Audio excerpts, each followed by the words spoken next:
if you want to achieve this look today, you will need, Lord Jesus, you will need Sceptra braid pre-stretched hair. This is actually, I have 20-inch, you see it's right there. Number 4 is the color I use. I think this was like $7.99, but it actually comes in 3. You get 3 bundles. For my hair, I use, I think, 5 bundles, so that was a pack, and then 2 packs out of here. And you will need wrapping foam. You will need some type of edge control. Clips, of course. A rat tail. A crochet needle. A lighter. And rubber bands. I have rubber bands in here and my pins, but you just need the rubber bands. And other than that, you guys, you will be good. Okay, hey loves. Today we will be doing box braids crochet method and rubber band method. So my hair was already parted in the sections. I had previously did it later, probably like the day before I actually did my hair. So once you have your section straightened up and cleaned and slicked down, you want to put your crochet needle in. Once your crochet needle is put in, you want to take some of the hair that you have dedicated for that section, just a small amount, to put through the crochet needles. So after you get that, you're going to put the rest of the hair back and take the little smaller pieces that you have and put it through the crochet needle.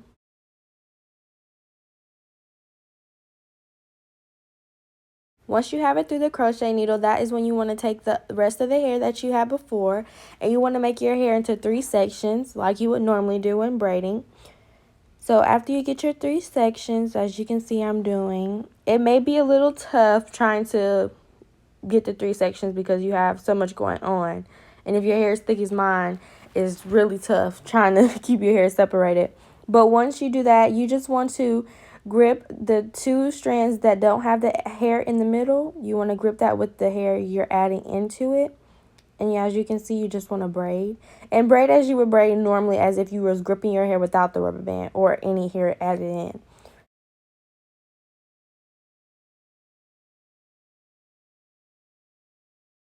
Now, when you get to the part where I am, if you want to add a little bit of gel to your hair just to make it a little more neater, you can, because that's what I do for my hair. But when you're putting the gel on it, you want to kind of keep your hair behind the braiding hair, so you're kind of like tucking your hair behind it. So if you have natural hair like me, your hair won't poof out of the braid.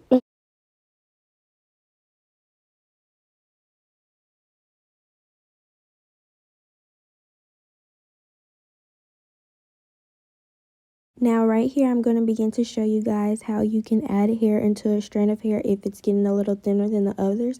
You'll just take a little bit of one strand and add it to the strand that's thinning out, and then you should be fine.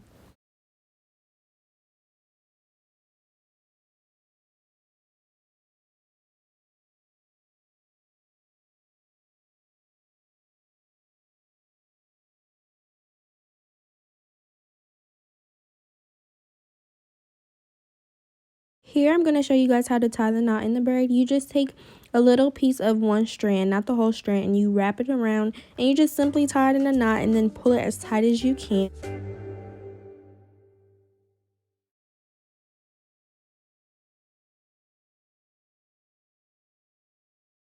Now, even though my parts were already made, I do take the rubber bands off some of them just to clean my part up and detangle my hair. And what I used to detangle my hair was wrapping lotion. Well, I chose wrapping lotion because it actually adds moisture to the hair. Also, it adds shine and it's easy to detangle with. So you will see me apply a generous amount of that on my hair and just detangle it throughout the time. And once my hair is detangled, I'll put it back in a rubber band.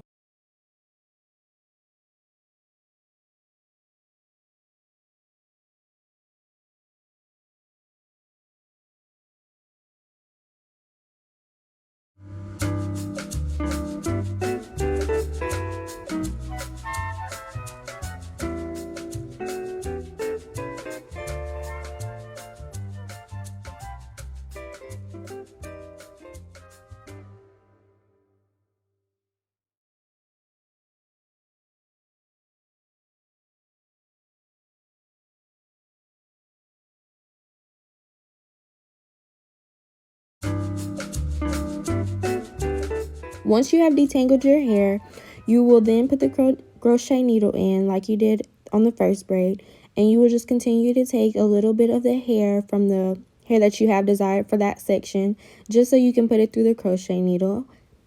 So you can see that's what I'm doing here. It's not that much, it's just a small amount, and you kind of just feel what's right. I'm not good at defining like how much hair to use for a braid, but I do okay.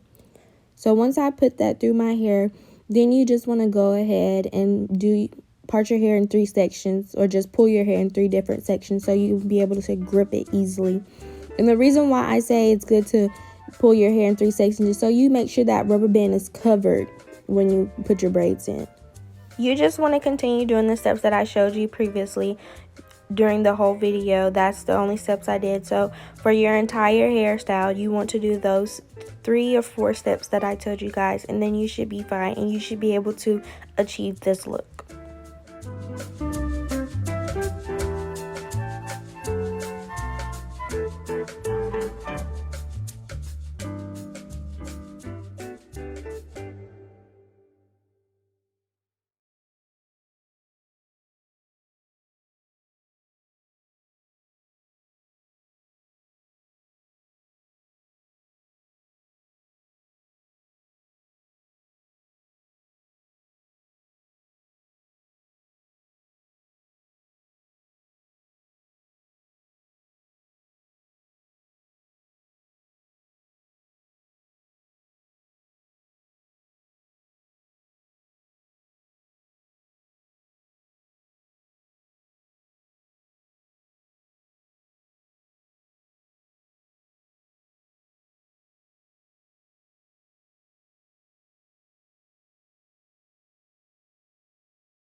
Okay guys, so I actually started noticing that my hair was unraveling. So what I did was I went ahead and got my lighter, and as you can see, I'm just burning the knot that I made in the hair. I'm not burning the whole end, just the knot, and then you just want to twist it around with your finger just so the hair won't unravel if the knot is not keeping it from unravel. But other than that, you guys should be fine.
So once you have 3 to 4 braids left, you want to just go in the kitchen and fill up a pot with water so you can put it on top of the stove and let that water heat up while you're finishing your hair, so the water can be really hot.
Okay, guys, so this is the finishing product, but we have yet to dip the hair, so don't worry about that. Right here, you guys, you just want to make sure your water is really hot, because that's what's going to make the braids not be so stiff. And you just want to dip your braids in there and just let them sit in there for a minute or so, just making sure that the water is actually penetrating the braiding hair to not be stiff and actually loose, so your braids will lay down nicely. Also, guys, you want to make sure that you're being super cautious, because mind you, this water is really hot. So if you see my towel, you want to do the same thing by folding the towel up and keeping it between you and the pot. So when you pull the braiding hair out like I am, you see how it was really easy, so I don't have any drippage coming on me. And as you can see, my braids are starting to lay down and not be as stiff, and they're kind of not as heavy as before. So that's why it's important to dip your braids. Even though I have natural hair, the steam from the water doesn't really make my hair messed up. So it's very important for you to dip your braids to get this look.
Okay, guys, so now that I'm done dipping, I am going to take the wrapping foam and I'm just going to apply that all over my hair to give that extra shine and just kind of get my hair not to frizz as much. It will not mess up your braids, I promise. So after I do the wrapping foam, I'm just going to go ahead and try to tackle those edges, because, woo, that's a lot. But as you can see, the braids came out really nice and neat. Even though I parted, if you part the hair yourself, don't expect your parts to be like when you go to the actual beauty shop to get braids done, okay? Your parts, you did them yourself. So just be mindful that you achieve this look, and your parts, yeah, they're not perfect, but your hair is nice and neat. That's the thing that you guys want to think about. So as you guys can see, my braids are now laying down instead of like when I first got finished. They were kind of like sticking up. They're laying down now. That's why I tell you guys it is important to dip your braids. That's the only way they're going to lay down nicely the way you want them to.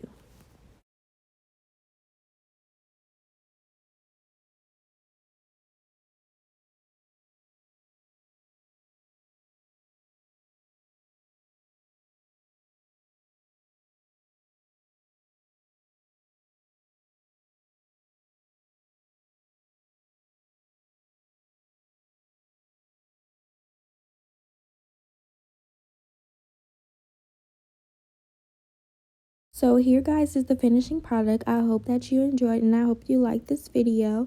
I hope that your hair came out wonderful, and if you used my technique, please let me know. Send me pictures of how your hair came out. I would love to see you guys accomplish the things I did. But yeah, thanks for watching.